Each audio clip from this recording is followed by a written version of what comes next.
And how could we let the ardent passion and dedication of our forefathers in founding the UN simply fade into the pages of history?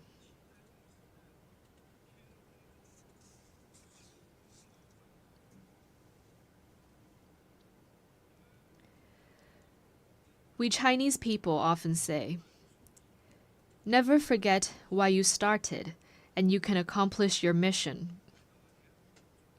Arriving at the UN headquarters this time, I saw over 190 national flags lined up in front of the building and fluttering in the breeze.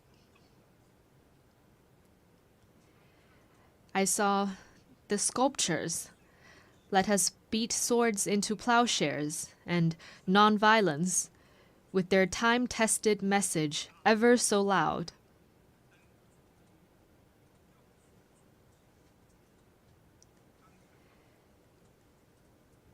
And I saw staff members from different regions, of different races, and with different skin colors, working in collaboration for the common goals of humanity.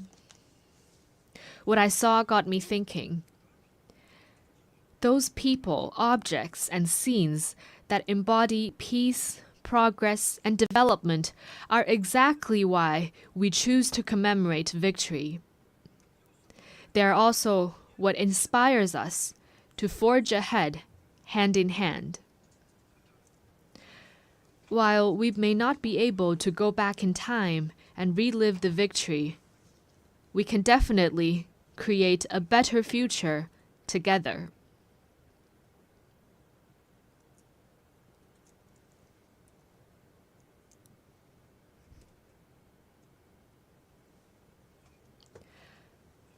As a founding member of the UN, China has all along taken an active part in global affairs and worked for the betterment of humanity. Over the years, President Xi Jinping has put forward the vision of building a community with a shared future for humanity, the Global Development Initiative, the Global Security Initiative, the Global Civilization Initiative, and the Global Governance Initiative, sharing China's wisdom and solution for navigating global transformations and overcoming pressing challenges. In particular, the Global Governance Initiative, proposed at the Shanghai Cooperation Organization Tianjin Summit at the beginning of this month, underscores the principles of adhering to sovereign equality, abiding by international rule of law, practicing multilateralism, advocating the people-centered approach, and focusing on taking real actions. It points the right direction and provides an important pathway for building a more just and equitable global governance system.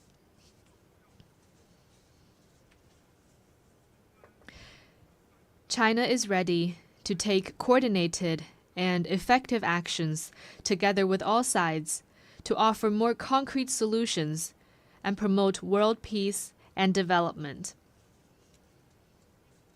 First, amid the volatility and turbulence in the world, we must work together for peace and shared security. All countries belong to the same global village and rely on each other for security. We should uphold the vision of common, comprehensive, cooperative, and sustainable security, and respect the legitimate security concerns of all countries. We should settle differences and disputes peacefully through dialogue and consultation. Persisting in camp-based confrontation or willful resort to force only drives peace further away. China has all along acted as a staunch defender of world peace and security. China is the second largest contributor to UN peacekeeping budget and the largest provider of peacekeepers among the permanent members of the Security Council. China has been working actively to promote peace talks on hotspot issues such as the Ukraine crisis and the Palestinian-Israeli conflict. China will continue to play a constructive role in promoting the political settlement of hotspot issues.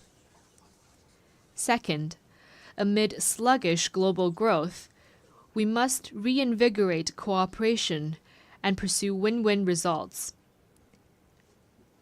A major cause of the current global economic doldrums is the rise in unilateral and protectionist measures, such as tariff hikes and erection of walls and barriers.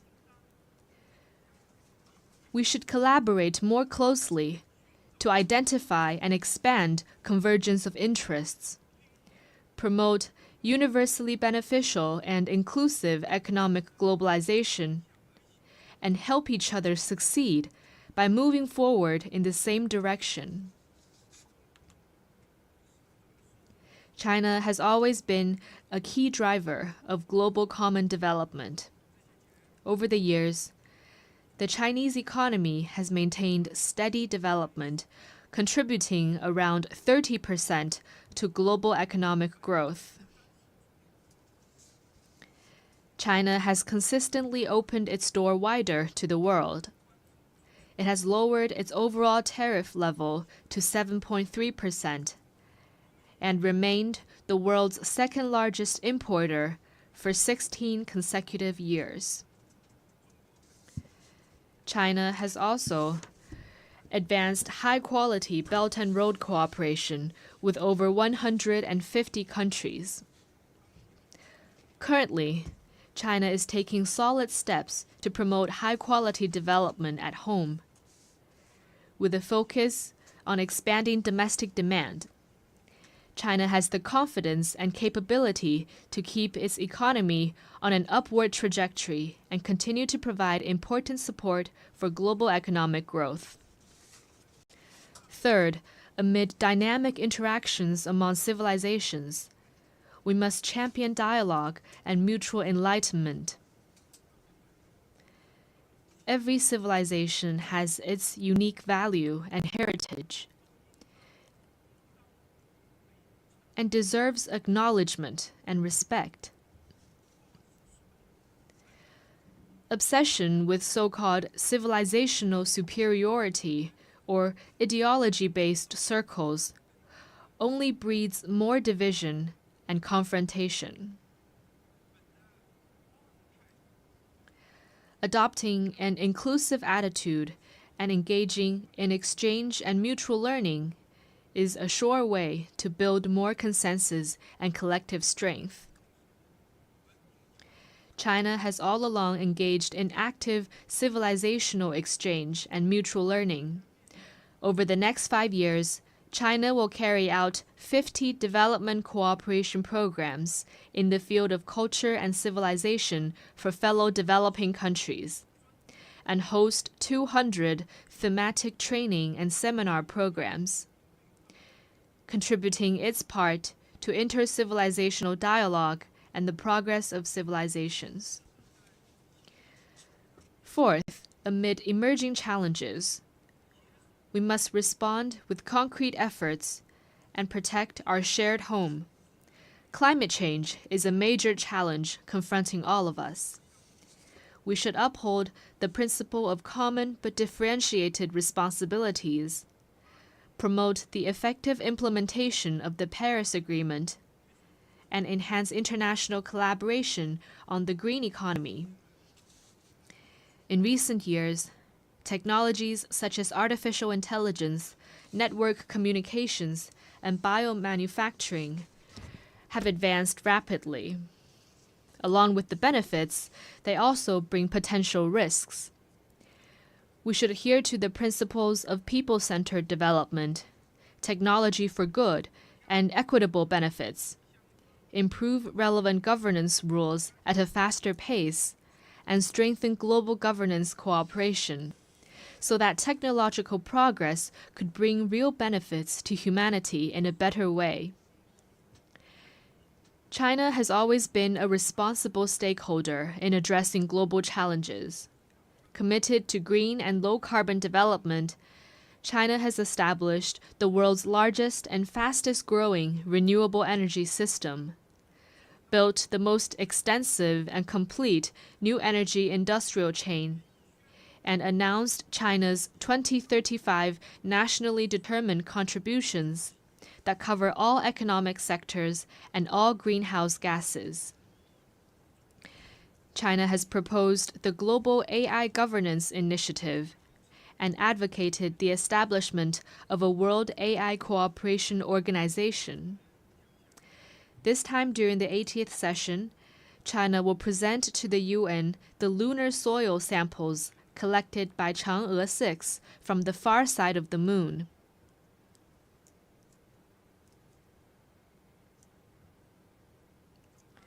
Going forward, China will take more proactive actions and work with all parties to advance global governance in relevant areas.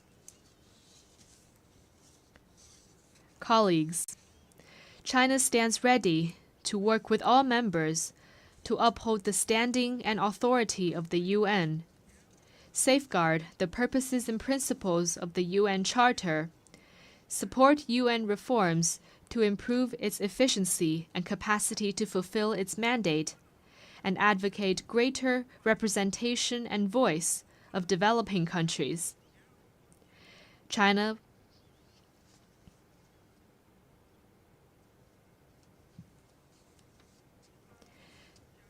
will work with the UN to set up a China-UN Global South-South Development Facility and provide it with $10 million in budgetary support.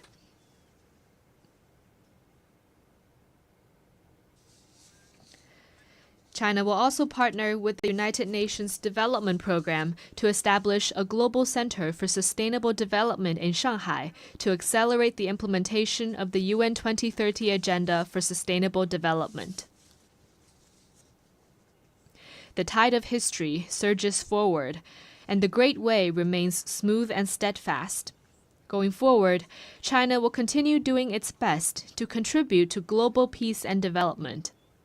China hopes to work with the rest of the world to uphold the ideals of the UN, carry forward the spirit of multilateralism, actively implement the 4 major global initiatives, advance toward the lofty goal of building a community with a shared future for humanity, and make our world a more harmonious and beautiful place. Thank you.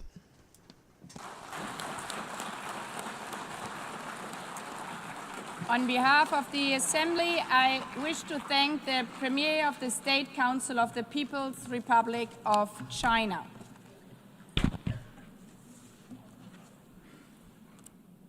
The Assembly will hear an address by His Excellency Ralph Gonsalves, Prime Minister and Minister for National Security, Legal Affairs and Information of St. Vincent and the Grenadines.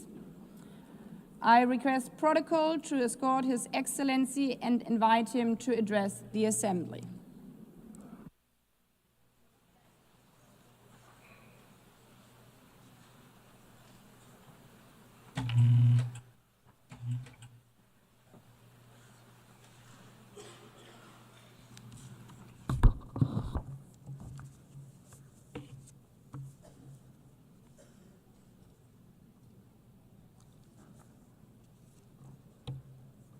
Madam President, Excellencies,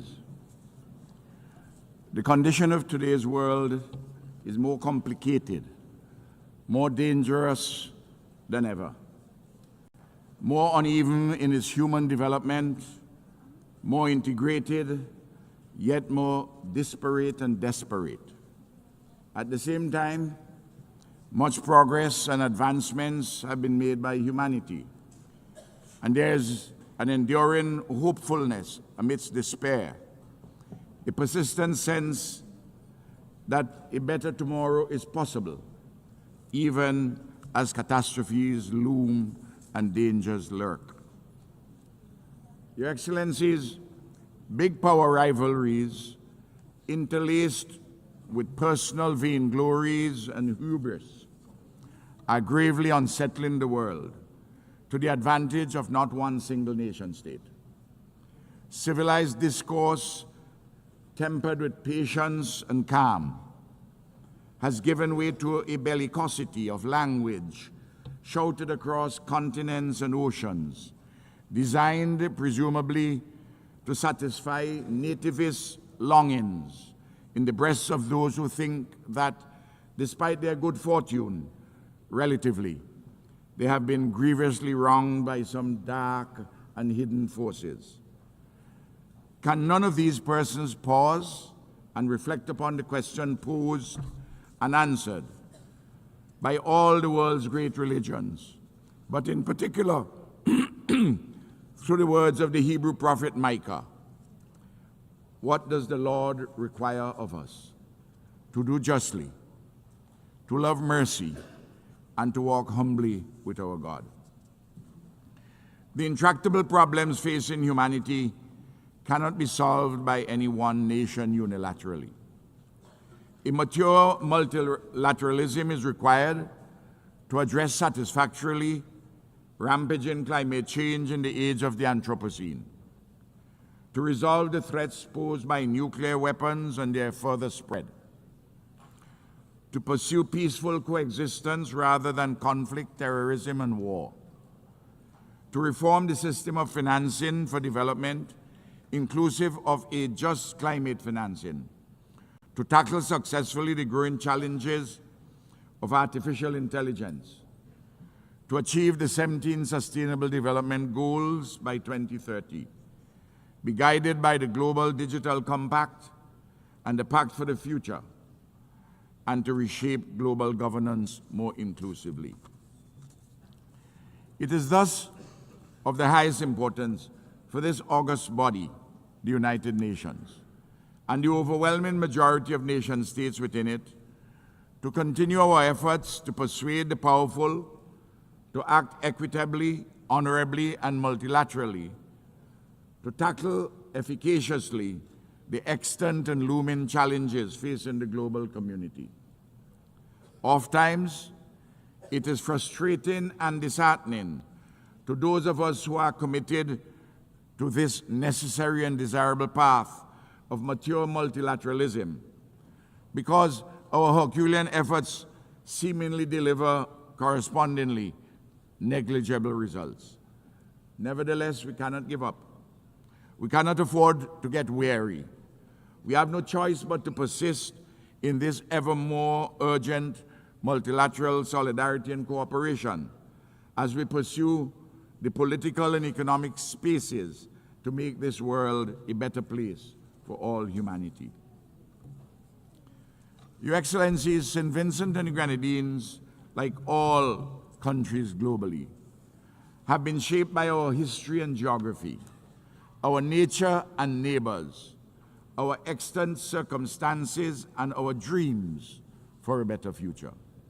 For example, we carry the benefits and the burdens of our geographic location, near to the greatest economic, military, scientific, and culturally dominant power the world has ever seen. St. Vincent and the Grenadines is where it is. It cannot be lifted up and taken to Vladivostok or the mouth of the Amur River. Yet, as a free and independent people, we have the right to pursue peacefully and securely our quest for shared prosperity without domination, interference, or intervention from any of our neighbors or from any power that comes from afar. Today, as I speak, my government and my people have another challenge: from the nefarious activities of the agents of a rising or risen hegemon from another hemisphere, and from some greedy, unprincipled, non-state operators in Europe, acting in concert, seeking to pollute and interfere in our democracy, our free and fair elections, which are scheduled to be held later this year. Their conduct is unacceptable and hugely injurious to our people. Your Excellencies, the raging genocide and neocolonial oppression being committed against the Palestinian people in Gaza and the West Bank before our very eyes on global television and are continuing affronts to the elemental rights of the Palestinians, to civilized conduct, and to international law. How can one state, a member of this august body, act with such impunity against defenseless men, women, and children? Surely, the hottest part of hell is reserved for those perpetrators of genocide and those who are complicit in it.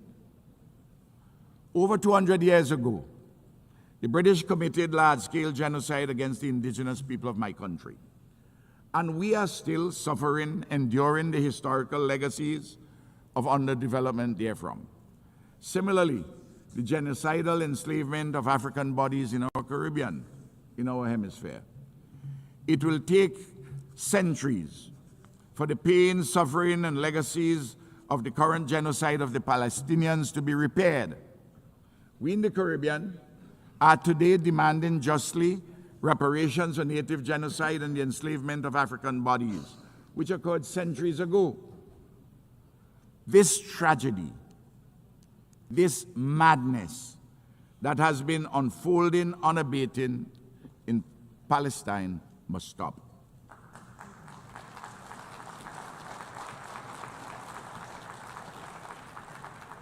Israel's recent expansion of this war against the Palestinian nation in the state of Qatar is unacceptable.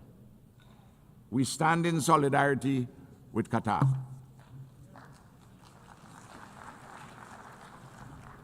Your Excellencies, St. Vincent and the Grenadines calls urgently for a lasting peace across the Taiwan Straits and the participation of Taiwan in the specialized agencies of the United Nations. It is a continuing absurdity that this country of 23 million people, a functioning democracy with a settled yearning for self-determination, a legitimate institutional expression of the Chinese civilization, with first world living standards, a land of peace and ingenuity, cannot be properly accommodated in the global bodies concerned with health, climate change, civil aviation, policing, and so forth. Similarly, it is long overdue that the fractured relationship between the United States of America and Cuba be made whole in mutual respect, in accordance with international law and consistent with the interests of both neighbors for peace, security, and shared prosperity. St. Vincent and the Grenadines implores the great American nation, and it is a great nation, to listen and act upon the near unanimous advice of this General Assembly, which has repeatedly called for an end to the oppressive, unlawful embargo against Cuba. I am calling for a mature conversation between the United States of America and Cuba. Likewise, the recent ramping up of tensions between the USA and the Bolivarian Republic of Venezuela is most unhelpful to peace and stability in our Caribbean and Latin America. St. Vincent and the Grenadines calls for the scaling back of actions and rhetoric which are so inimical to cordial neighborly relations. In particular, we find the foreign militarization of the waters around Venezuela exceedingly troubling. Repeatedly, the countries of the Caribbean and Latin America have unanimously declared our area a zone of peace. We urge our American friends to abide by this declaration. By all means, let us cooperate in combating drug trafficking and allied transnational criminal activities. But a unilateral militarization is decidedly not the way to go. Also, again, I'm imploring my American and Venezuelan friends to sit down maturely and talk through these problems so that we can have a resolution. In Haiti, matters political, economic, and social continue to deteriorate. Gang violence continues unabated, and a veritable Hobbesian state of nature exists in which life is nasty, brutish, and short. Haiti's political and economic elites have been found wanting, but it is true, too, that the international community with the means to assist has not as yet summoned up the will to do so. A solution is required in accord with the Haitian people's deepest longings for peace, security, and a normal civilized life and living. The UN Security Council, with CARICOM's full support, is seized of this matter, but an insufficiency of resources and will have attended it. So too, the pain and suffering in South Sudan demand immediate relief and more. Your Excellencies, in November this year, the Conference of Parties under the United Nations Framework Convention on Climate Change gathered once more on this occasion in the great nation of Brazil. The issue of climate change is urgent and existential. The science is clear, and there has been a growing, even overwhelming global consensus as to what is required to be done. But sadly, some powerful and other influential countries are backsliding and reneging on their earlier commitments. Excellencies, just over a year ago, on July the 1st, 2024, a Category 4 Hurricane Beryl devastated my country. Lives were lost, and damage and loss amounting to 1/3 of our gross domestic product was incurred. In particular, 20% of our houses were either severely damaged or destroyed. We have been rebuilding and recovering stronger and better than ever. We thank our regional and international partners, including worthy non-governmental entities, for their solidarity, without which our tasks of reconstruction would have been even more onerous. We thank, too, our diaspora. But to tell the truth, we have had to rely mainly on our own efforts at home. There's much, much more left to be done. And I again plead for the enhanced support of our friends, our allies, and Good Samaritans. Our people's resilience, creativity, and disciplined endeavors have been a marvel to behold. This is a testimony to our people's genius and the coming to the fore of our people's hidden rationalities, their hitherto submerged resources and abilities, a renaissance of their spirit, and the reaffirmation of the idea of St. Vincent and the Grenadines. Madam President, I conclude with 5 reaffirmations for those from the dominant metropoles of the West and the East who may possess the good sense to listen to some friendly advice from a spokesperson from the periphery. First, do not think ever that our mouths would be muzzled by the food that we eat to live. Secondly, know it well that while some sleep to dream, the rest of us dream to change the world for the better. Thirdly, we have a voice, and this voice will never be stilled. Fourthly, we are not better than anyone, and no one is better than us. And finally, we too have a history of civilized life and living with a trajectory for further advancement and ennoblement. We are not appendages of any other nation. We are a free and independent people made in the image and likeness of God. We are the embodiment of the idea of St. Vincent and Grenadines. We are friends of all, and we strive for a better world. We are a small nation, demonstrably like other small nations, capable of mighty deeds. Excellencies, we are small states, but we have an important role to play in global affairs to the betterment of all. Imperial giants and hegemons, whether from the west or the east, must not hold us back. Together, we have an obligation not to desecrate our future. Thank you. I'm obliged.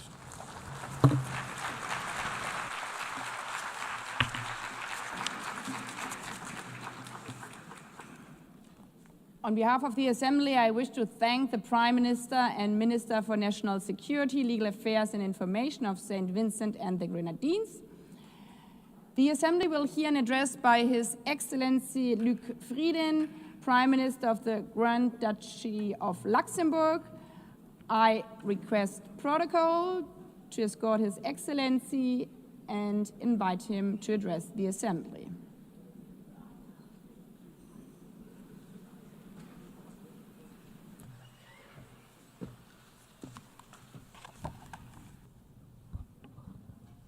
Madam President, Secretary General, the Second World War was the deadliest conflict in history. It took the combined efforts of 50 nations to resist the Axis powers and end their seemingly unstoppable campaign of conquest and subjugation. But in the course of their struggle, Allied countries, including my own, found a second, even bigger purpose. They would end the war, and they would seek to end war itself. They were driven by a dream of a world in which conflict is replaced by cooperation, oppression by freedom, and misery by prosperity. They were driven by hope, not fear, unwavering in their belief that the world could be changed for the better. A world of peace in which war would be prevented not just for their generation, but for all those to come after them. A world of justice in which the relations between the nations would be governed not by force, but by law. A world of freedom in which people do not face oppression, but enjoy fundamental rights without distinction as to race, sex, language, or religion. These ideals go hand in hand. Peace, justice, freedom, dignity, human rights, international law.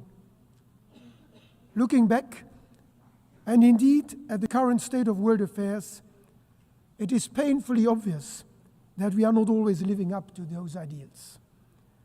The last few years have seen an unprecedented erosion of international norms and violations of humanitarian law. The international order is at a breaking point. Too few defend it. Too many have lost faith in it. For Luxembourg, the United Nations still represents the highest of mankind's ambitions. As much as the United Nations represents these ideals, it represents a different method, a paradigm shift in the way countries deal with each other and their common challenges. Words, not weapons. Diplomacy, not warfare. Solidarity, not confrontation.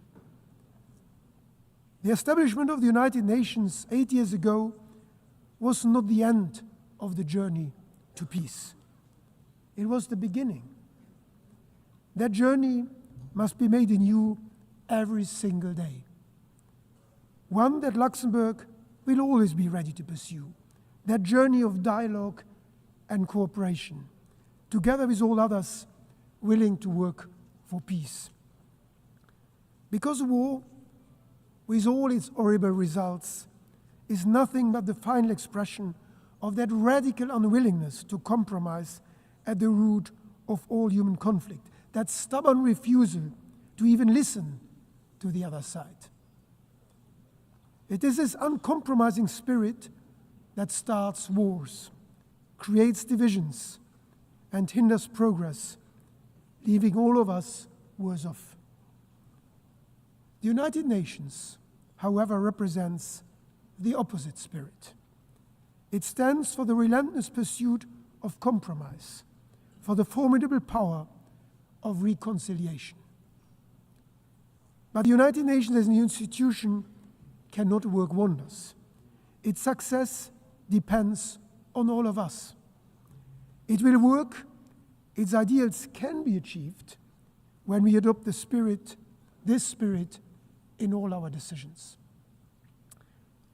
When we work for comprehensive, just and lasting peace in Ukraine, respecting Ukraine's sovereignty, self-determination, and territorial integrity. When we work for an immediate ceasefire and full humanitarian access in Gaza, as well as at the same time for the immediate release of all hostages. When we work for the implementation of the two-state solution, with the State of Israel and the State of Palestine living side by side in peace and security. To maintain that objective, this week Luxembourg formally recognized the State of Palestine.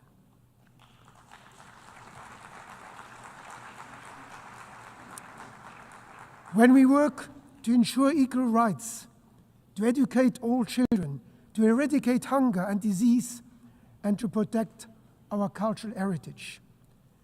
And when we work for a United Nations that is fit for purpose, with a more effective and more representative governance, and with the necessary resources to keep pushing us towards our ideals. Luxembourg will be a reliable partner in all these efforts, because we know the value of a stable, multilateral world order. We knew it 8 years ago when our predecessors signed the Charter, and we know it today as one of the largest per capita donors to official development assistance, consistently contributing 1% of our gross national income. Just this week, Luxembourg signed 4 new strategic partnership frameworks with crucial UN agencies. Because the sad lesson of history is that, in the end, when war ends and the dust settles on ruined cities and unnecessary cemeteries, that uncompromising spirit must still give way. And we must still live together. We must still talk and work with each other. We still share a common planet and a common humanity. That realization lies at the origin of this great institution, giving those who lost the war the opportunity of a new start was one of the most far-sighted, even if the least intuitive decision of the 20th century. So I call on all countries to honor the promise made to mankind in San Francisco, that humanity would work together to abandon war and seek peace by taking a new approach, by following a different spirit, the spirit of the United Nations. One that puts dialogue first and makes every effort to settle differences by peaceful means, through mutually acceptable compromises. Let's do it to honor those working here and across the world in the interest of all of humanity, for food security, for refugee protection, for global health, for our environment. Let's do it to honor those generations before us who built this institution, giving us the opportunity to turn their legacy of hope into reality. And above all, let's do it to honor the generations yet to come, who have every right to expect growing up in a world of peace, freedom, and prosperity. Let's recall this spirit today, and let's remember it every day. Every day is a new opportunity to match our words with action, because ultimately, history will judge us by what we do. The United Nations can continue to count on Luxembourg in word and in deed. Thank you.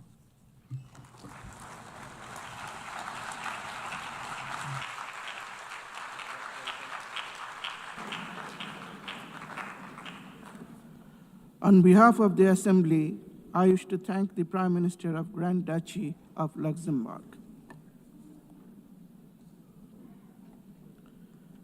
The Assembly will hear an address by His Excellency Micheál Martin, Taoiseach of Ireland. I request protocol to escort His Excellency and invite him to address the Assembly.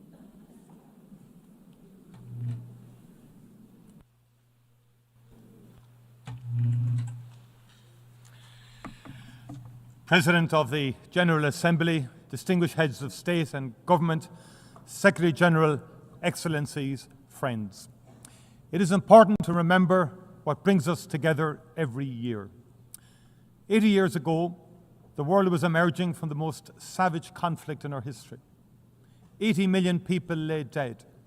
A deliberate industrial-scale genocide aimed at obliterating Europe's Jewish population saw 6 million people murdered, a monstrous crime that remains unsurpassed in human history. People were targeted for death because of their ethnic identity, their sexual orientation, their disability.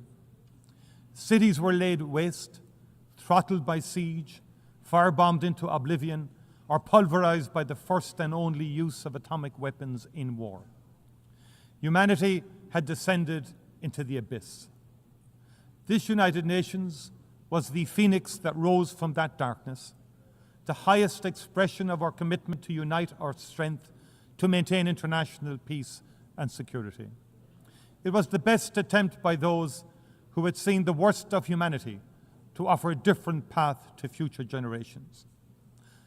Dag Hammarskjöld, UN Secretary General in the 1950s, captured the reality of that vision best when he stated, "The United Nations was not created to take mankind to heaven, but to save humanity from hell."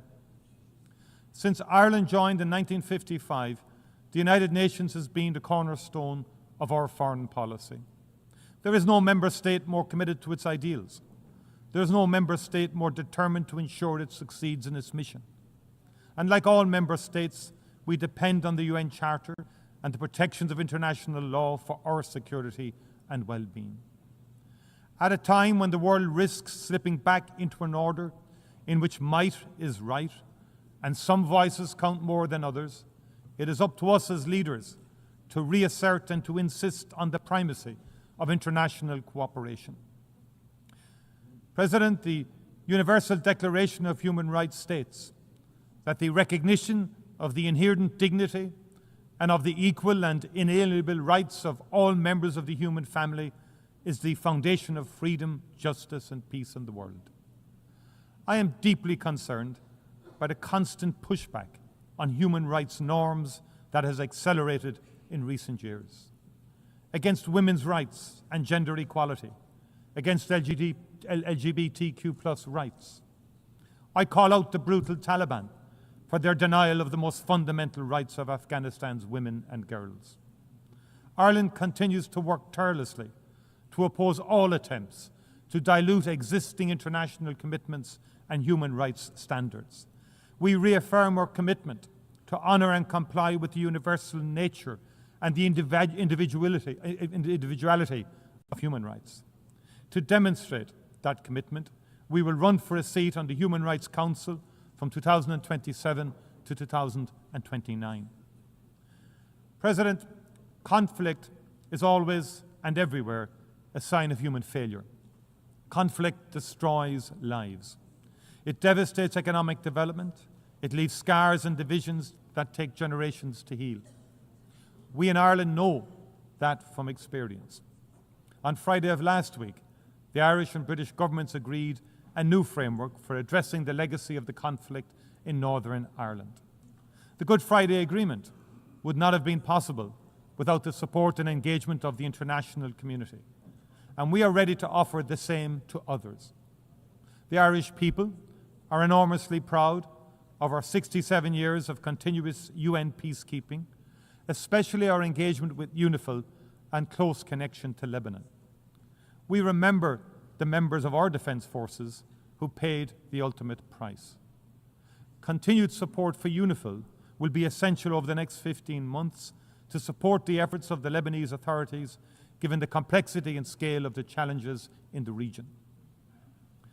President, in Sudan, a grave humanitarian catastrophe is unfolding.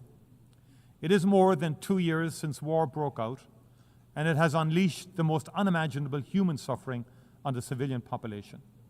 More than 150,000 people are already dead. 12 million people displaced. Vicious sexual violence against women and children. Famine declared throughout the country. The world has failed Sudan. To our collective shame, we have not given this most destructive of wars the same focus and attention as conflict in other parts of the world. But a child in Sudan has the same value, the same right to life and a peaceful childhood as a child born anywhere else in the world. The conflict in Sudan is a human catastrophe that risks wider stability in the region. It must be stopped. And Ireland fully supports the work of the Secretary-General's personal envoy for Sudan, Madame Ramtane Lama Madama, to achieve a negotiated ceasefire, an immediate humanitarian response, and a durable peace. The perpetrators of war crimes in Sudan must be held to account. The jurisdiction of the International Criminal Court should be extended to all of Sudan. 80 years ago, Europe had more reason than most to say never again. Yet today, brutal and bloody war has returned to European soil. In February 2022, Russia, a founding member of the United Nations and a permanent member of its Security Council, launched a full-scale illegal invasion of Ukraine in defiance of international law, in defiance of the UN Charter. It has prosecuted the war with a willful and reckless indifference to its human consequences. Tens of thousands of Ukrainians have been killed and maimed. Millions have been forced to flee their homeland. Millions more internally displaced. Russia has deliberately and cynically targeted civilians and civilian infrastructure. It has caused immense environmental devastation. Cities such as Mariupol, Kharkiv, and Bakhmut have been bombed to rubble. Prisoners have been mistreated, children abducted. President Putin has thumbed his nose at every attempt to bring about a ceasefire and negotiations, including those led by President Trump. There are no signs whatsoever that he is ready for peace. He has refused to meet President Zelensky. He has again intensified Russia's attacks on civilians and civilian infrastructure in Ukraine. He has sought to test the resolve of Ukraine's neighbours, sending drones into Polish and Romanian airspace. He should know that it will not work. He should appreciate how strong the people of Ukraine are and how unbreakable their resolve to defend their country and its independence. And those of us proud to be part of the coalition of the willing in support of Ukraine will stand with them, shoulder to shoulder, for as long as it takes. If Russia chooses not to come to the table, the world must increase economic and political pressure on it until it does. With our European Union and international partners, we will strengthen and tighten our sanctions. And we will also work to increase support for Ukraine. We will put in place the security guarantees that Ukraine needs to underpin any future peace agreement. Ireland strongly believes that Ukraine is part of the European family and that its future lies within the European Union. We will continue to work with our EU partners to ensure its journey towards membership advances as quickly as possible.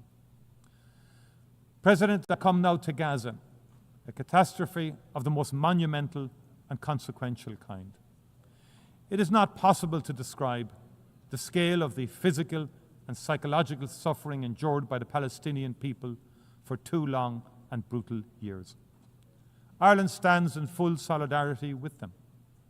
We acknowledge those who have worked in the most unimaginably difficult circumstances to preserve and sustain life, to treat the injured, to prevent the displacement and destruction of a people, and their rich and irreplaceable cultural heritage. At the heart of this vital effort have been UN agencies and workers, most especially UNRWA. And we remember those among them who have lost their lives. And we pay tribute to the extraordinary bravery of the medics. We honour the journalists who have worked tirelessly and without regard to their own safety to ensure that nobody can ever say, "We did not know." What is happening in Gaza cannot be justified or defended. It is an affront to human dignity and decency. It is an abandonment of all norms, all international rules and law. We are witnessing hunger being used as an instrument of war. Babies starving to death while aid rots at the border. People shot while desperately seeking food for their families. The deliberate targeting and destruction of schools, hospitals, mosques, cultural institutions. The killing of doctors, aid workers, journalists. Dislocation and displacement over and over. We are all witnesses to the immense wrath of one of the world's most modern and best-equipped armies brought to bear on a trapped and defenseless civilian population. Last week, the Independent International Commission on the Occupied Territories called it out for what it is. Having examined carefully Israel's conduct of the war since 2023, as well as the actions and statements of senior Israeli military and political figures, it concluded that Israel is responsible for the commission of genocide in Gaza. Genocide, the gravest of crimes in international law. All signatories of the Convention on Genocide are obliged to act to prevent and to punish it. We cannot say we were not aware. In January of last year, the ICJ put all states on notice of the plausibility of the State of Israel committing genocide in its military operations in Gaza. And the court has been clear. Where state parties are able to contribute to the prevention of genocide, they are obliged to employ all means reasonably available to them so as to prevent genocide as far as possible. As Navi Pilar, chair of the Independent Commission, said last week, the prevention of genocide is not a matter of discretion of states. It is a legal and moral obligation, and it admits no delay. All members of this United Nations must reflect on what more they can do. And I especially call on those who have influence to use it urgently to maximum effect. I call on those who have provided and who continue to provide Israel with the means necessary to prosecute its war to reflect carefully on the implications of their actions and the consequences for the Palestinian people. There cannot be business as usual in the face of genocide. As Navi Pilar has made clear, to do nothing is not neutrality, it is complicity. Ireland has intervened in the South African case at the ICJ. We have recognized the state of Palestine. We are legislating against the import of goods from the occupied territories. We will act to prevent those members of the government of Israel who have been instrumental in fomenting the unfolding disaster in Gaza from entering our country. We will continue to work with like-minded partners across the world to bring this human catastrophe to an end. There must be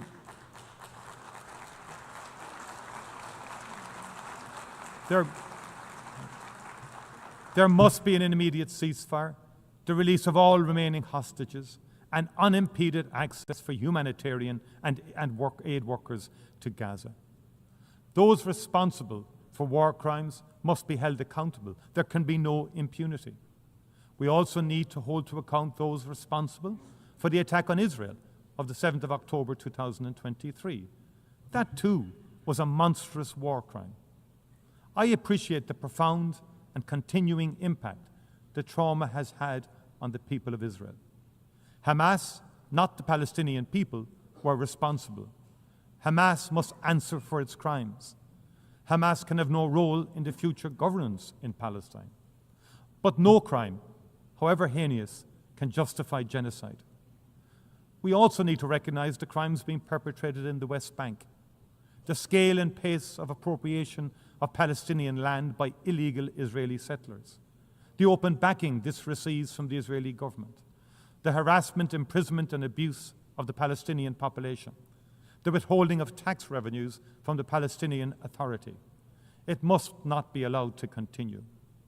In its advisory opinion published in July 2024, the ICJ was clear that all states are under an obligation not to recognize as legal the situation arising from the unlawful presence of the State of Israel in the occupied Palestinian territory, and not to render aid or assistance in maintaining the Palestinian territory.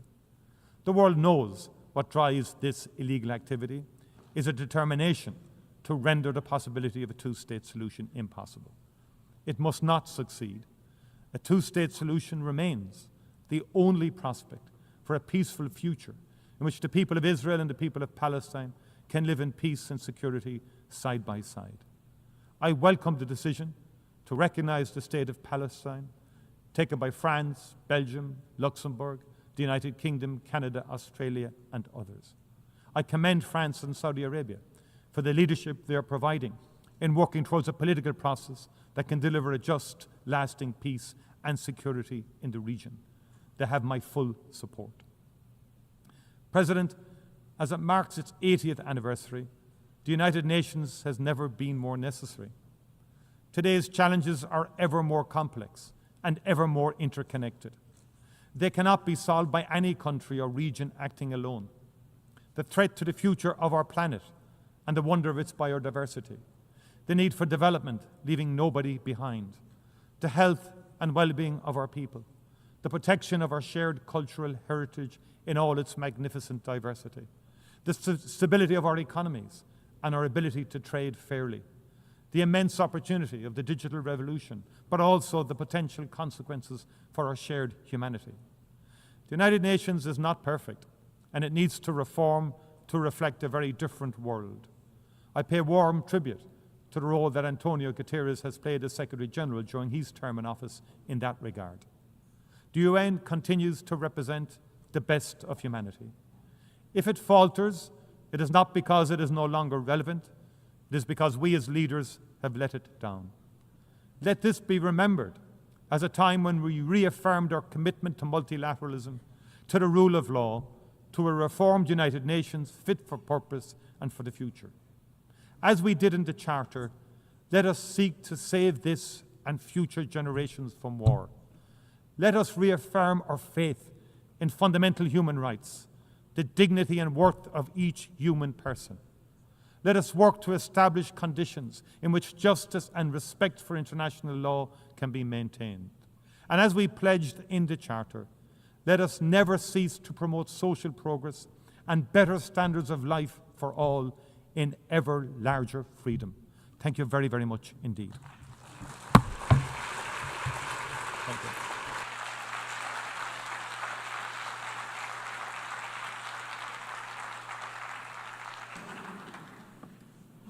On behalf of the Assembly, I wish to thank the Taoiseach of Ireland.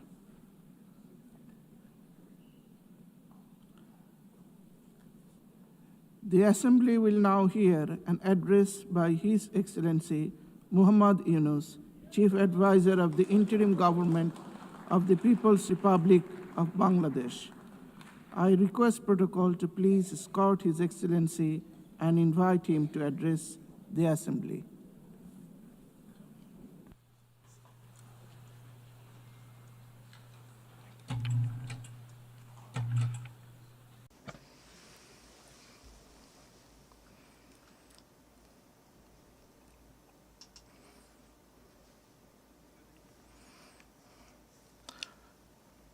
Assalamu alaikum wa rahmatullahi wa barakatuhu. Madam President,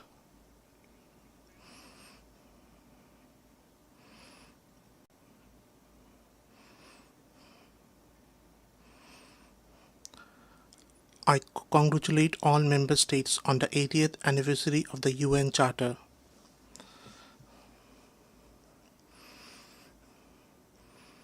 This session is especially important both for looking back at our journey and for shaping the road ahead. Over the past 8 decades, the UN has steadily expanded its scope of work and deepened its engagement in many areas. It has played an indispensable role in advancing peace and security, in promoting human rights, in improving lives across the world, and in upholding justice, fairness, and equality. Because of the UN, today more than 130 million vulnerable people in 120 countries receive urgent food and humanitarian support. Nearly 45% of the world's children are immunized through its efforts. Its agencies stand by those in distress, delivering food, clean water, sanitation, vaccines, and other life-saving services in every corner of the world. At the same time, we have also witnessed the limitations of the UN in resolving conflicts between states and in confronting major global challenges. Yet, on the whole, its role has been overwhelmingly positive and beneficial for humanity. Madam President, last year, in this August Assembly, I spoke to you from a country that had just witnessed a popular uprising. I shared with you our aspirations for transformation. Today, I stand here to tell you how far we have come on that journey. Out of every 100 people on this planet, nearly 3 live in Bangladesh. But our story is not important because of our numbers, nor because of our geopolitical location. Our story matters because it is a reminder of the extraordinary power of ordinary people. It matters because it inspires hope among nations everywhere that no matter how deep the crisis, no matter how impossible the solution may seem, the path to renewal is never lost. Madam President, Bangladesh was born in 1971 through a bloody struggle for equality, for human dignity, and for social justice. Yet the very rights for which we shed blood so much, the very freedoms for which we sacrificed so much, have been denied again and again over the past 5 decades. Time and again, spearheaded by our youth, the people of Bangladesh have risen, endured sacrifice, and reclaimed those rights. This year, we mark the first anniversary of the July uprising. It was our youth who stood up. It was our youth who defeated tyranny, and it was our youth who opened the path to a new journey of building a just and equal society. The responsibility to carry that vision forward was placed on my shoulders and those of my colleagues. Rebuilding a devastated economy and state demanded nothing less than profound institutional reforms. We could have chosen the easy path, reforms imposed by executive order. But we chose the hard path, reforms built through inclusion and sustained through consensus. We chose the path that endures. Our goal is clear: to create a democratic order where power is balanced, where no autocrat can ever return, where no elected leader can destroy democracy, and where those who are meant to protect the people can never again prey upon them.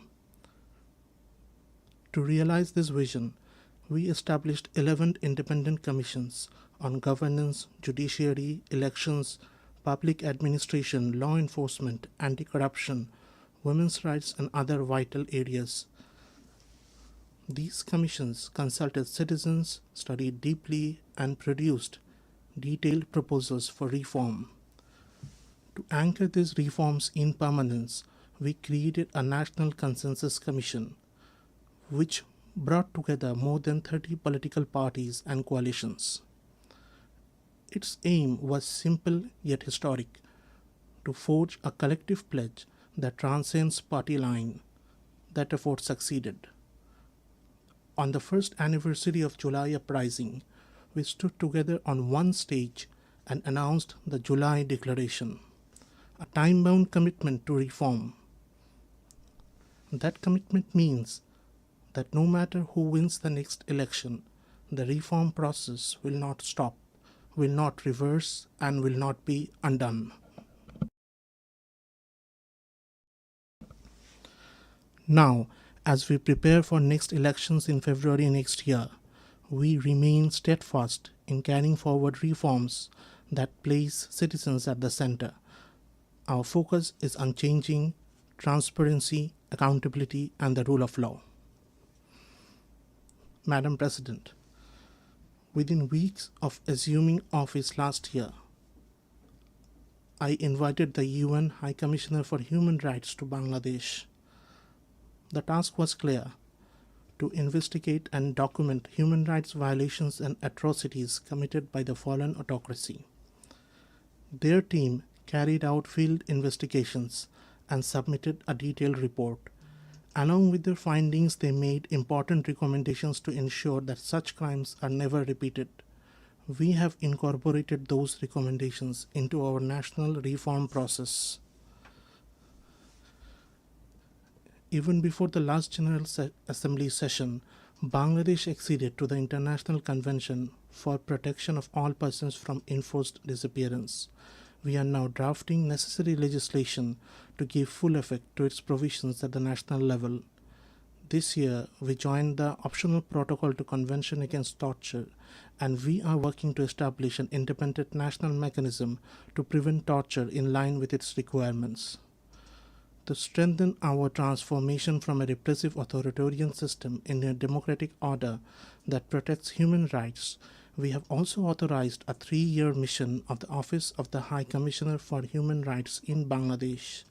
This mission has already begun its work, providing technical support to help us build strong and lasting safeguards. All these steps and commitments reflect the aspirations of our people, and those aspirations are clear: to build a democratic, inclusive, and pluralistic society. Madam President, at the heart of our development strategy lie 3 guiding principles: good governance, social inclusion, and sustainable development. From the bitter lessons of the past decade and a half, we know this truth: without accountability, development is temporary.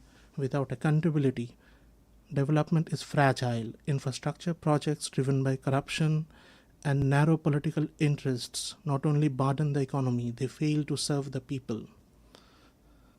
When we assumed responsibility, we uncovered the vast scale of corruption and theft of public resources and the severe economic vulnerability it had created.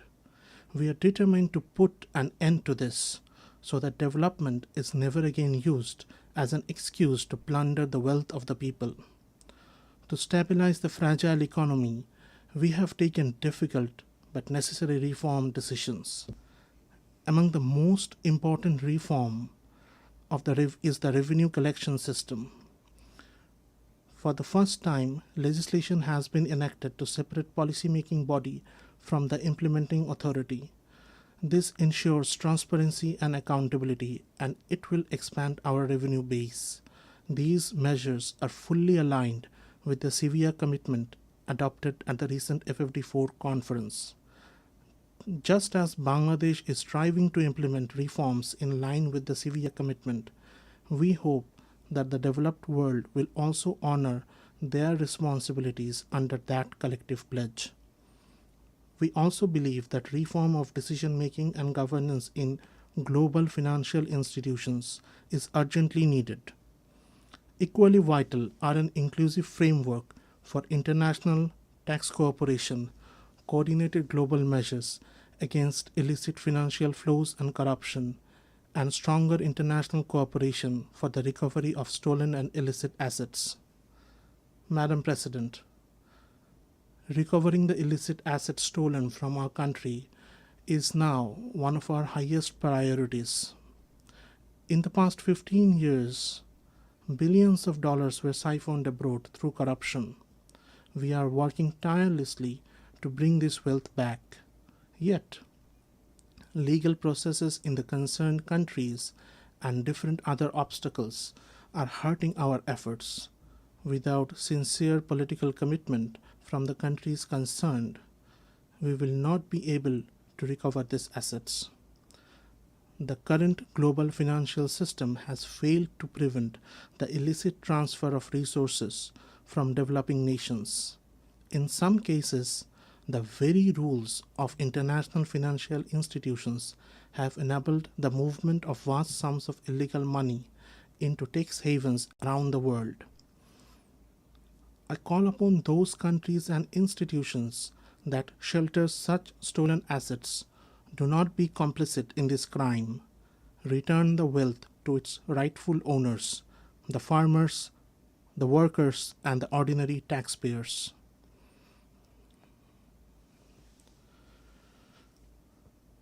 I propose the adoption and enforcement of strong international regulations to prevent the plunder of resources from developing countries and to ensure their return when stolen. Madam President, alongside historic reforms in revenue, we have introduced a market-based exchange rate, brought discipline and stability to the banking sector through asset quality reviews, a new bank resolution ordinance, and a forthcoming deposit protection ordinance. We have modernized capital market oversight with a reformed task force and a strengthened investigative system. In public procurement, e-tendering is now mandatory and conflicts of interest must be disclosed. A new public accounts audit ordinance has reinforced accountability. Our aim is not only financial stability, but also an investment-friendly environment. The Bangladesh single window now integrates 19 agencies to simplify customs procedures. Specialized commercial courts have been established to expedite dispute resolution.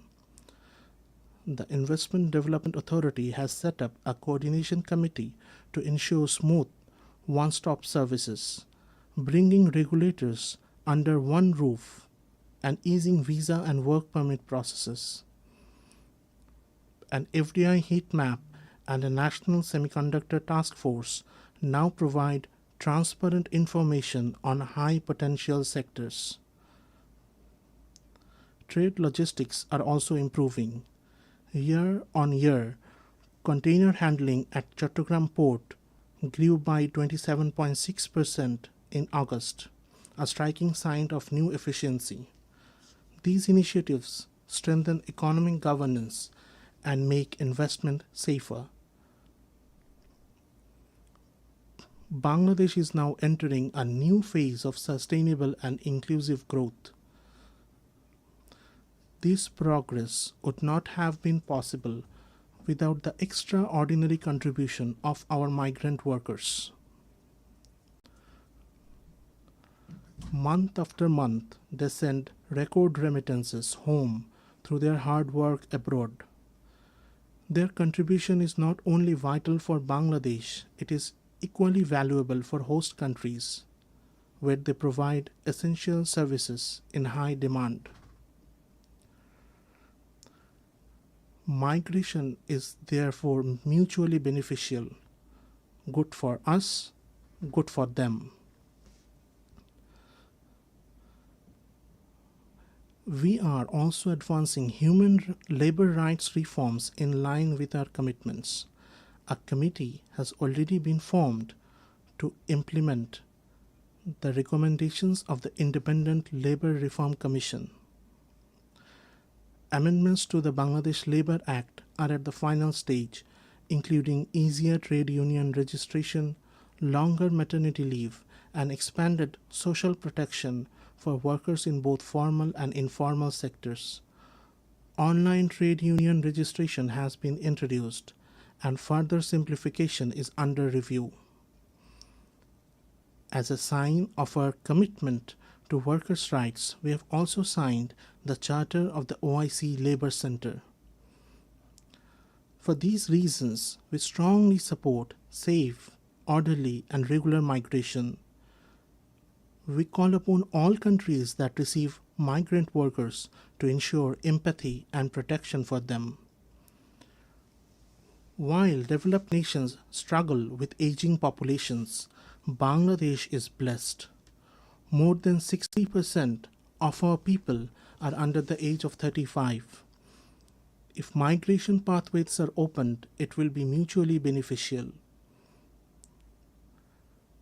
By harnessing the strength of our youth, we can help meet labor needs in developed countries while creating opportunities for our own people. Madam President, the young generation of Bangladesh has already shown that they are the driving force of social change. We are investing in their skills in information technology, artificial intelligence, renewable energy, and green innovation. Our goal is clear: to shape every young person not only as a job seeker but also as a job creator. To this end, in partnership with the UN, we are launching a permanent platform to connect young people at the grassroots with senior policymakers of the government. Across the country, consultations have already begun. Today's youth want to be directly connected to their representatives from the local to the national level through online and offline forums, surveys, and campaigns.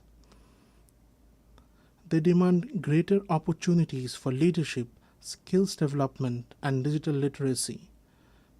They call for accountability in this process with regular progress reports and continuous dialogue.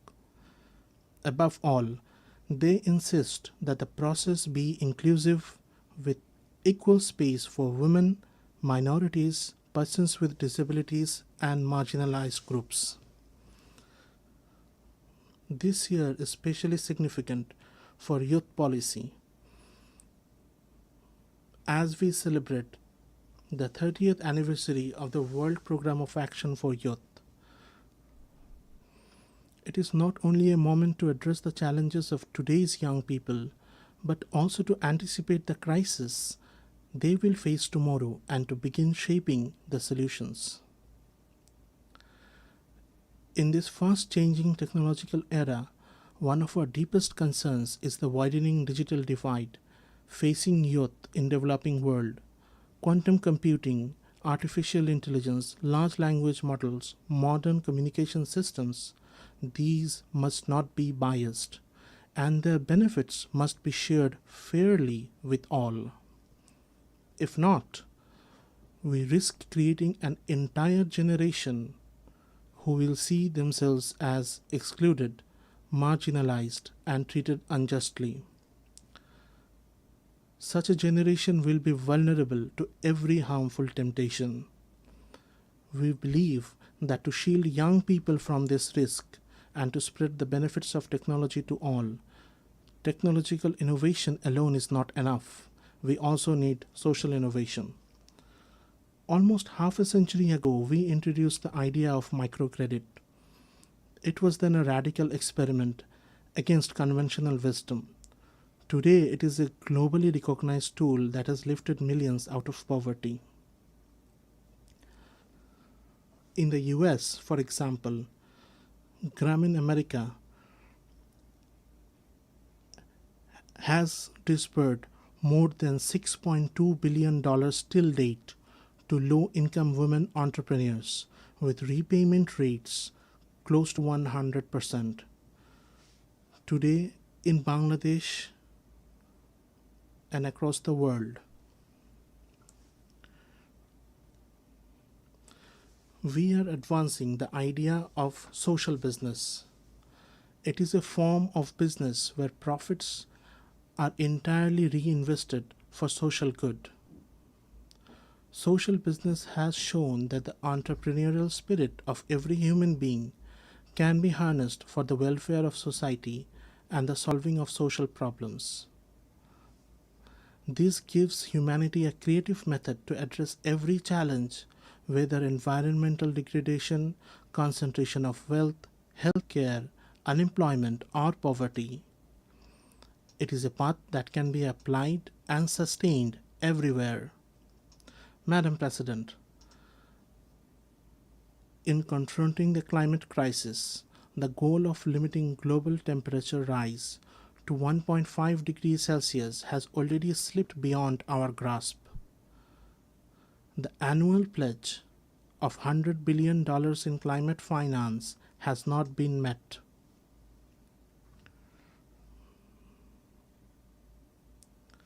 Worse still, the small sums that are dispersed are often shown on paper as many times larger than what they really are. This is unacceptable. For the sake of our children's future, we must act now. The Loss and Damage Fund must be made fully operational. Efforts to mitigate climate change must be intensified, but adaptation must be given equal priority. And adaptation must be locally determined, locally led, and locally managed. Bangladesh has already embraced locally led adaptation as a guiding principle. At the upcoming COP30 conference, we will announce our third nationally determined contributions, which will include both mitigation targets and adaptation actions, with special emphasis on protecting mangrove forests and restoring wetlands. At the same time, we expect the global community, particularly the high-emitting countries, to meet their responsibilities with sincerity. Madam President, another great challenge of our time is the rise of protectionism in global trade. In our own lifetimes, we have seen how trade and globalization lifted almost 1 billion people out of poverty in just 3 decades. If we now turn back, our children will lose that opportunity. It is undeniable that in trade, every nation's sovereign interests must be safeguarded, and no country should be forced to bear burdens beyond its capacity. But for the sake of global peace and prosperity, there is no alternative to open, fair, and rules-based trade. We must also expand the role of social business in global trade. A growing share of development assistance must be directed towards spreading social business worldwide. My generation has witnessed how a system of interdependent economies made conflict too costly and helped preserve peace. Today, more than 120 armed conflicts are raging across the globe. If economic interdependence collapses, these conflicts will only multiply, development will falter, and peace itself will be destroyed. Madam President, the ongoing conflict in our neighboring country Myanmar has created a situation of deep concern for the entire region. It threatens not only regional stability, but also the prospects for the safe return of the forcibly displaced Rohingya sheltered in Bangladesh. 8 years on, the Rohingya crisis continues without any solution in sight. Moreover, Bangladesh faces a slow but regular flow of the Rohingyas seeking protection. Evidently, deprivation of rights and persecution of the Rohingya rooted in cultural identity-based politics continue in Rakhine. Reversal of the process of marginalization of the Rohingya cannot wait any further. Most of the discriminatory policies and practices that made them vulnerable can be reversed, and remedial measures can be advanced without waiting for a comprehensive national political settlement in Myanmar. There must be a political solution to the problems in Rakhine involving the ethnic stakeholders there so that the Rohingya become part of the Rakhine society with equal rights as equal citizens.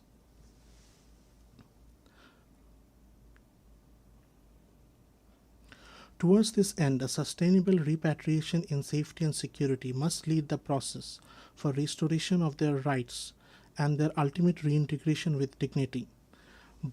Bangladesh has been drawn into this crisis as the second victim after the persecuted Rohingya. Yet, we must remember that the Rohingya crisis is not a bilateral issue with Myanmar. Bangladesh has been realizing its part of obligation as a responsible neighbor and a committed member of the international community.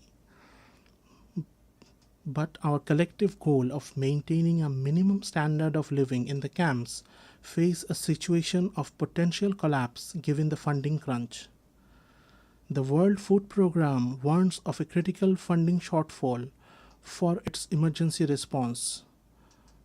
Without urgent new funding, monthly ration may have to be halved to a paltry $6 per person, pushing the Rohingya deeper into hunger, accentuating their malnutrition, and forcing them to resort to desperate measures. Further cuts will no doubt intensify protection and security risks, transcending much beyond the camps.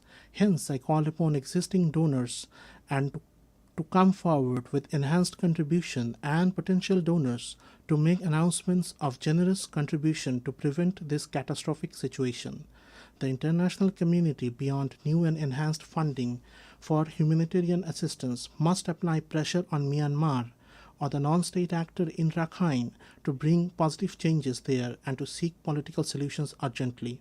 The neighboring countries must assume their responsibilities. Bangladesh will remain available for any assistance or contribution needed towards stabilization of Rakhine that the international community collectively agrees. Bangladesh expects that the upcoming high-level conference on 30 September will galvanize global resolve and generate concrete international support for the Rohingya, with the topmost priority of diversified and additional funding.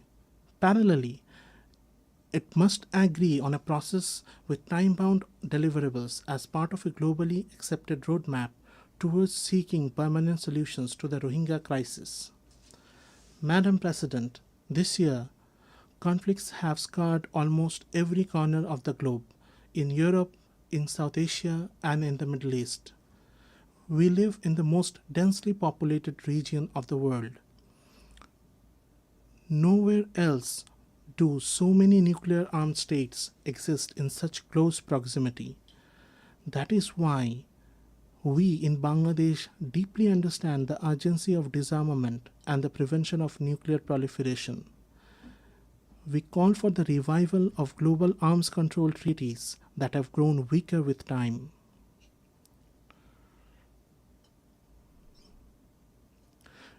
We renew our call for the establishment of nuclear weapon-free zones, particularly in the Middle East and South Asia. At the same time, we reaffirm the right of every nation to use nuclear energy peacefully, with full transparency. As a responsible nation, even before commissioning our first nuclear power plant, Bangladesh this year acceded to the Joint Convention on the Safety of Spent Fuel Management and on the Safety of Radioactive Waste Management under the IAEA. By doing so, we reaffirm our commitment to the highest standards of nuclear safety and transparency. Madam President, I have always spoken the language of hope. I have never believed in frightening people into action, but today I must depart from that habit, for the truth before us is frightening.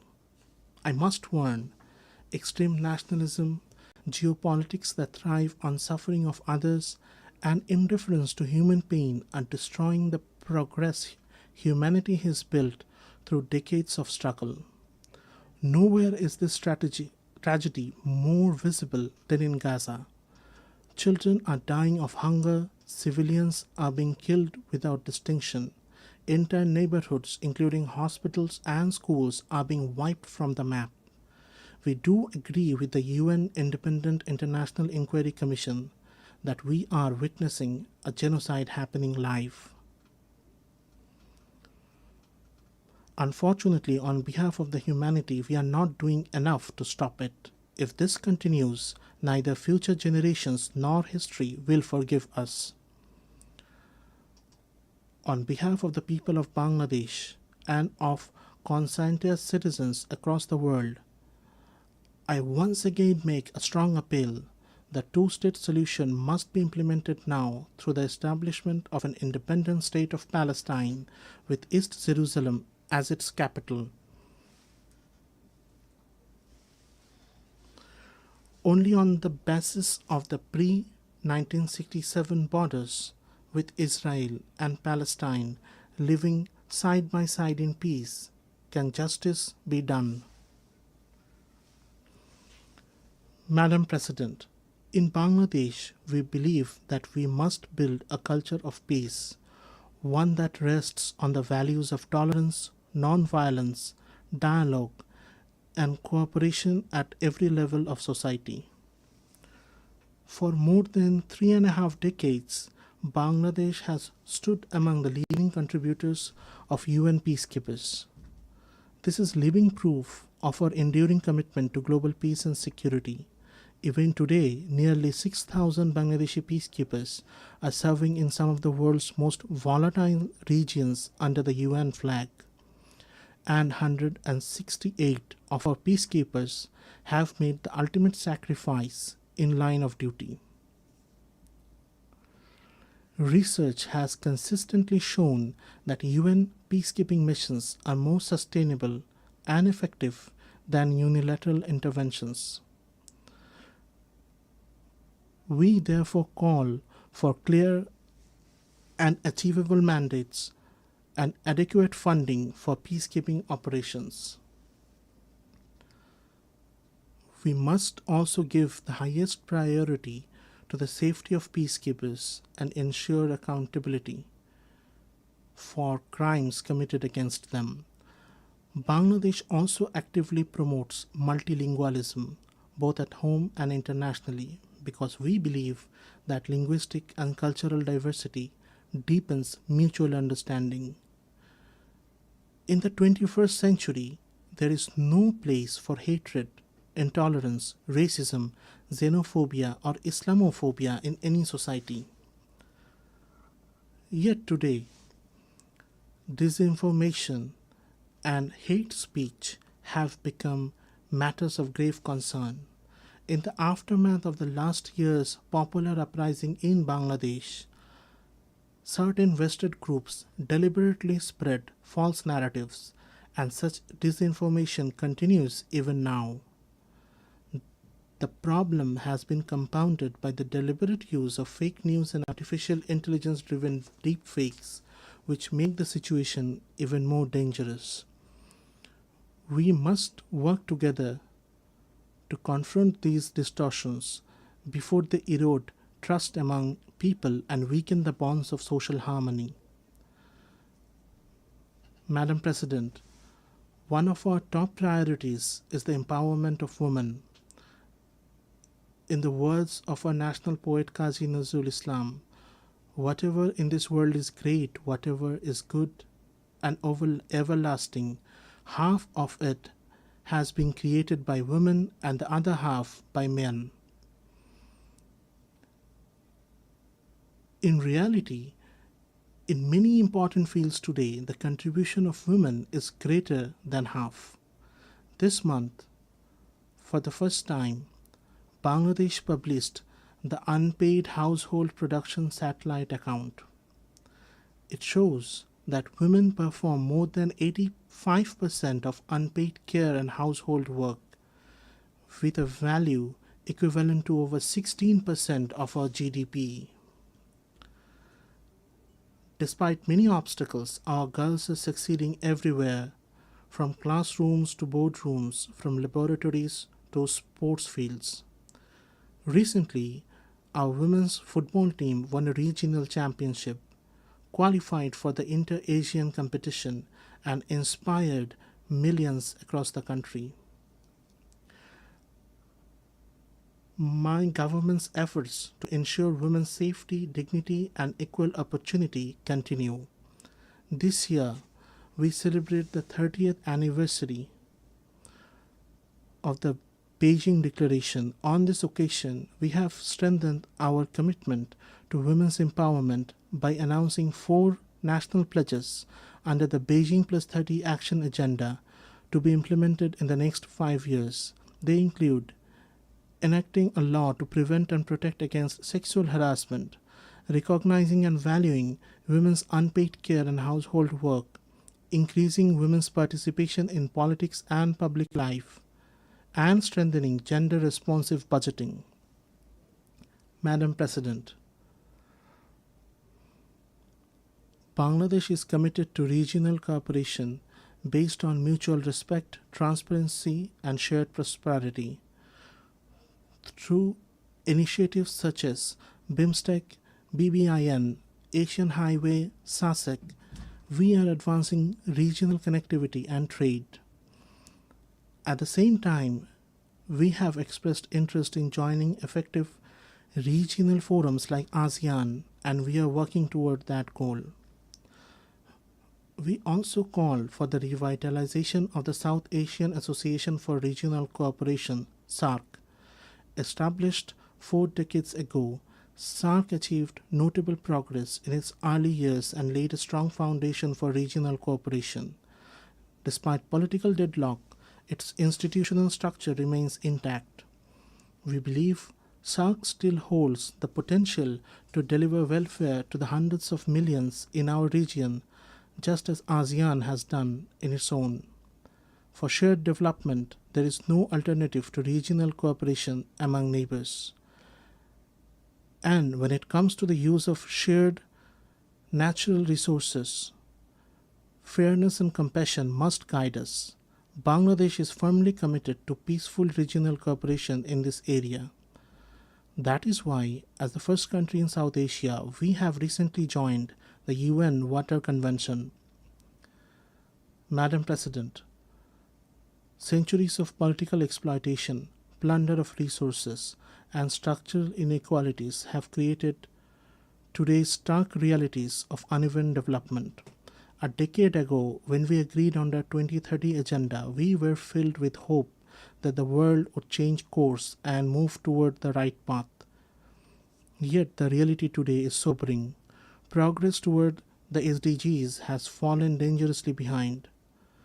The gap in development financing continues to grow, while the flow of official development assistance is shrinking. We urge donor countries to reverse this trend and to honor their commitments. We are in the process of graduating from the category of least developed countries to that of developing countries. Enhanced cooperation from the international community, in particular the relevant entities of the UN, is essential to ensure a smooth and sustainable transition. In this regard, we commend the work of OHRLLS and other relevant UN entities. We call for further strengthening of this office to enable more effective support to the LDCs and other vulnerable countries. At the same time, alongside grants and loans, we call for a massive expansion of social business through both public and private initiatives. This new approach can bring benefit to both donor and recipient countries alike. It can inspire, it can encourage, and it can take human creativity to new heights. Madam President, we acknowledge the contribution of UN to Bangladesh's progress and development. We reaffirm our full confidence in its 3 pillars: peace and security, development, and human rights. At the beginning of my statement, I said that over the past 8 decades, the UN has shown time and again that multilateral diplomacy helps humanity live together in greater harmony. Yet, on its 80th anniversary, we must acknowledge that multilateral diplomacy is under strain. The tensions of unequal bilateral relations have once again proved that multilateralism remains our last and best resort. To keep the UN, the custodian of multilateralism, alive and vibrant, we call for full transparency and sincere dialogue among member states. The United Nations must continue to evolve and adapt if it is to meet today's challenges and fulfill our collective aspiration for multilateralism. In this spirit, we welcome the Secretary General's UN 80 initiative, but we must also insist reform must not weaken multilateralism or silence the voices of developing countries. Reform must have one goal only: to bring about real and positive change on the ground.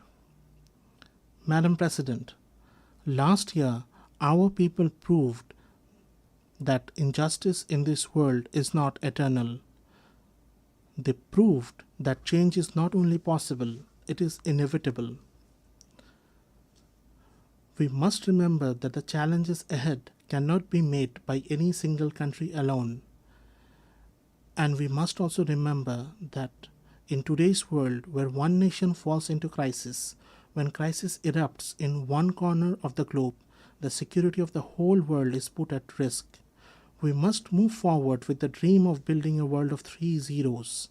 Our young generation will grow as the soldiers of that dream. Before them will stand 3 goals: zero carbon, zero wealth concentration, and zero unemployment. On this foundation, they will build their world. Let the dream of a 3-0 world be the dream of all nations united in this assembly. With this hope, I conclude my statement. I thank you all.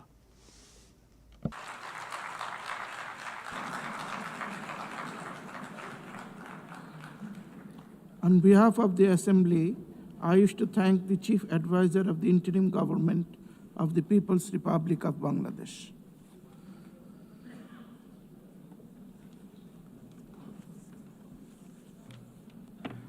The Assembly will now hear an address by His Excellency Robert Abela, Prime Minister of Republic of Malta.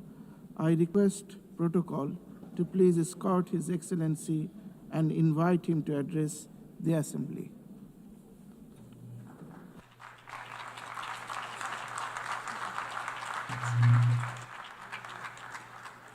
Mr. President, Excellencies, distinguished delegates, and dear friends, we are gathered here just a few weeks shy of the 80th anniversary of the foundation of this United Nations. Unfortunately, even a glance at the global headlines is enough to produce the depressing thought that perhaps it should be less of a birthday party and more of a wake-up call. But firstly and firmly, I want to reject the idea that the need for the United Nations is any less imperative today than it was 8 decades ago. Then, as now, you could be forgiven for losing hope.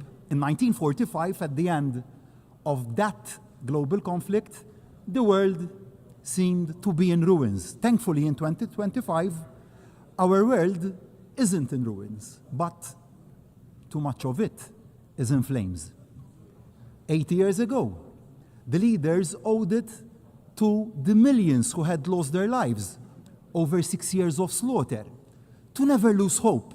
So do we, as leaders of today, owe it to every citizen that we serve to similarly never lose hope, to never lose sight of the founding principles that brought the countries of the world together, to never allow that which divides us to obscure the much greater values that unite us, to never give in to pessimism or cynicism about what the future can hold.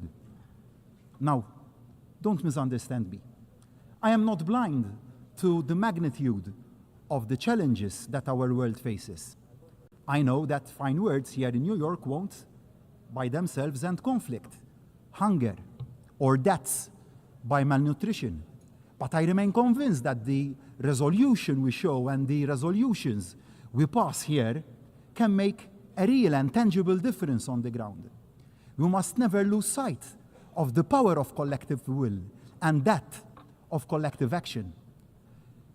Because while the 8 decades of the United Nations have seen far too much conflict and suffering, they have also seen human progress on a scale even the most optimistic of the founding fathers, who dared to dream that working together could work to transform the lives of ordinary people, would never have imagined themselves.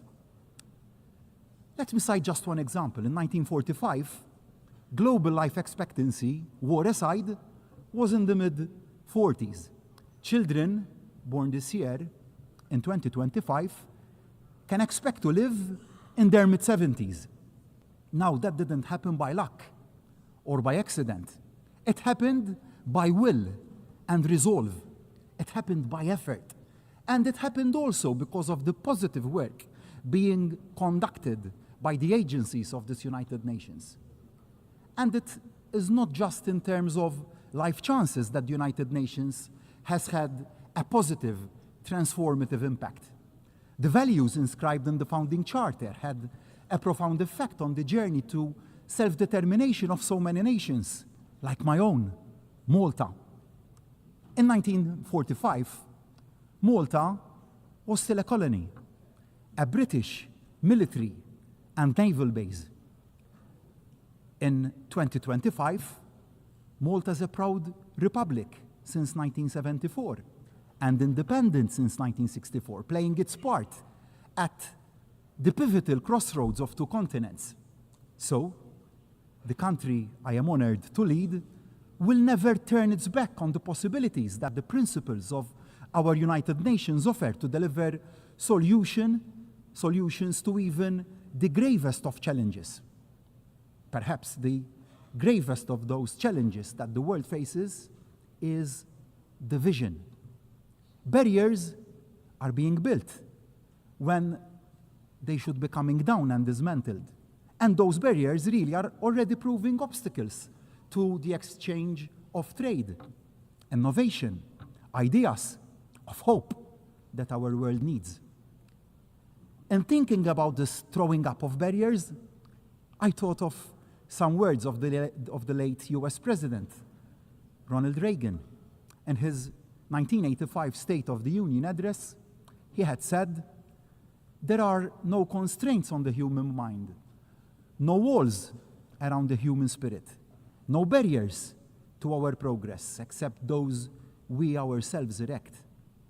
And who can forget the four simple words which changed the course of history that President Reagan himself delivered 2 years later when he stood in front of the Berlin Wall and dared to say directly to the Soviet leader, Mr. Gorbachev, "Tear down this wall." So I say to each and every one of my fellow leaders, let us tear down the walls together. Let us dare to say the seemingly unsayable. Let us dare to achieve the seemingly unachievable. Let us dare to make the changes needed, no matter how seemingly overwhelming the odds. We must not be afraid also to make those changes closest to home in the very way this United Nations works. The biggest threat to the future of our United Nations doesn't come from those who want to tear it down, but it comes from those who say that in the face of that pressure, we should barricade ourselves in and reject the idea of change and reforms. It comes also from those who say that to admit imperfections and weaknesses in the way that we work is to give comfort to those who decry and belittle the very idea of the United Nations. That couldn't be more wrong. What empowers the opponents is a hint of an organization with its head buried in sand. A bunker, a fortress mentality would be fatal. The status quo simply isn't an option. We need to deliver a United Nations that is smarter and, of course, fairer. And we need to accelerate the pace of change to do just that. The change has also to begin at the top. I want to take this occasion to pay tribute to the Secretary General and his unwavering commitment and dedication to the cause of peace. Thank you, Antonio. But no one can say that the big power horse trading that has marked every single election of a Secretary General has been an edifying sight. We often reach the right outcome, and that is good and positive, but we certainly go the wrong way about it. We need to do better. The process to find a worthy successor to Secretary General Guterres must be a step change in the way that we work. The selection process must be transparent, inclusive, and based on merit, not political bargaining. The decision must be taken out of the corridors of this building and become a truly global conversation involving all member states, as well as civil society. As for the Security Council, its makeup reflects the world as it was in 1945 and not as it is in 2025. Malta begs the clamor for expansion and fairer regional representation. But it isn't just the composition that needs to change. The role of the Security Council needs to be elevated. It must serve as a greater counterbalance to the dominance of the larger powers. It must also be a genuine platform for all the nations of the world to have our voices heard. And change needs to come not just to political structures, but to the way the United Nations works all around the world. Including in Malta, my country, citizens are rightly pressing governments to do more with less, better value for money. The United Nations, like any other publicly funded organization, needs to make sure that it ruthlessly focuses not on protecting the way things are not done now, but on the way things can be done differently to deliver better outcomes for the same investment. No area of the United Nations can remain untouched. No vested interest left untackled. The United Nations must embrace digital diplomacy for the artificial intelligence age. Every system must be streamlined, every process scrutinized to ensure it delivers for the front line. Every program assessed against its actual impact. We shouldn't be afraid to ensure that the United Nations stops doing things it does badly and starts doing those things it does well, even better, and even more efficiently. Too often, global relations, like much of life, can seem merely a numbers game. Of course, the biggest states will always have the loudest voices, and that is understandable. But there can be no doubt that small states and developing countries are often underrepresented and underheard when key decisions are taken and made. Unless our unique experiences are taken into account and our needs, we won't put in place solutions that can actually deliver across the whole world. It is a self-defeating mistake for the big boys club to crowd out the added value that small nations can bring to the table. We bring innovation, credibility, and moral authority to any concerted global action. To exclude the small is to damage the big. We all lose, which is why, although Malta may be one of the United Nations' smallest members in terms of geography, we have always been determined to be one of the UN's biggest voices. Malta remains as committed to the goals of peace, dialogue, diplomacy, and global cooperation as we were on that day in 1964 when we took our seat for the first time in this United Nations. As we've grown as a nation, found our feet on the European and world stage, and developed a fast-growing economy, so too have we found our role in the work of the UN. Small nations, like ours, have to be realistic about how we can add value. But I firmly believe that Malta has a combination of two major factors that makes our country an asset to the global conversation. Firstly, Malta has a deep commitment to the power of multilateral engagement. We bring to the table the recent experience of both chairing the OSCE and serving on the UN Security Council, alongside the insight gained from our current presidency of the Committee of Ministers of the Council of Europe. I am particularly proud that Malta's presidency coincides with the 75th anniversary of the Convention, of the European Convention on Human Rights, rising, like the United Nations, from the ashes of the Second World War, guaranteeing for hundreds of millions of Europeans and other peoples the fundamental human rights for which so many people lost their lives in their fight for them. Secondly, Malta offers a unique platform for peace. We offer a unique mix that leaves Malta particularly well placed to host dialogue and discussions between parties, between countries, no matter how far apart they are. Our geography at the crossroads of two continents, our neutrality enshrined in our constitution, our diplomatic tradition as a respected and knowledgeable fair broker. Together, they make Malta the ideal location to come together to try and find solutions to even the most intractable of disputes. So, today, I renew my open offer to the warring parties of the world and those working to bridge those divides. Malta stands ready to welcome you, to facilitate, and to support you in finding ways forward. Now, nobody disputes how deeply entrenched are the barriers to peace, but that doesn't mean that the search for solutions should ever be paused. Thinking back and going back to President Reagan when he dared to call for the walls, physical and political, that were dividing Europe to be torn down, many had dismissed it as an impossible dream, unrealistic, never going to happen. But it did.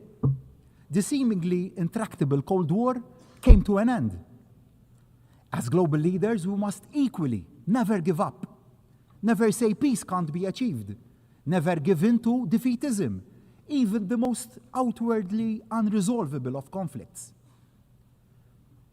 Sadly, on Malta's doorsteps, two such conflicts, wars, are raging: Ukraine and Gaza. The world must not turn its back on either, or tackle them with double standards, as this would undermine our credibility and effectiveness. We must never wring our hands and consign any conflict to the too difficult to deal with pile. It is now 3.5 years since Russia's unprovoked and illegal invasion of Ukraine. Malta remains resolute now as it was then in demanding a lasting and just peace that guarantees Ukraine's sovereignty. This is the only solution which will adhere to the spirit of both the UN Charter and international law. But that can only come about following a full and unconditional permanent ceasefire and the full participation of Ukraine in any future peace talks and decision-taking. Malta stands firmly with our fellow EU members in believing that we must keep the strongest possible pressure on the Russian economy to force the Russian government to see sense and engage in genuine and constructive dialogue. Slava Ukraini. So too, must there be an immediate and permanent ceasefire in Gaza. The suffering of so many thousands of innocent civilians must come to an end now. It must come to an end now. Yes, the remaining hostages must be released immediately by Hamas. International humanitarian aid must be allowed to flow in Gaza without impediment. It is so morally wrong and inhuman that so many innocent people are dying of hunger and severe malnutrition. These atrocities must stop now. We cannot allow the further killing of thousands of innocent people, babies, children, youth, the elderly, and the frail to continue and turn our heads the other way because of improper considerations. We cannot remain silent. Decisive and effective action needs to be taken without any further delay. I cannot bear to see anymore the physical and psychological pain and suffering in the eyes of the young children we bring over to Malta from Gaza to give them a better future. Children, young children with mutilated bodies who are supposed to be celebrating the innocence of their youth and the best period of their lives. The parents who have lost their young children. And I ask, why?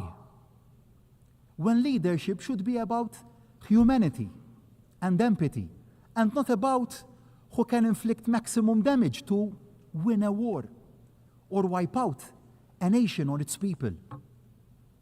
I was proud this week to stand with other world leaders and add Malta to the growing list of allies recognizing Palestinian statehood. After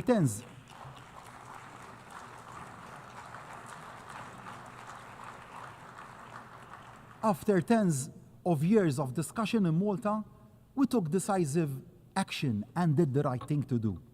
I owe this to Ibrahim, a 15-year-old icon of the resilience and strength of the Palestinian people.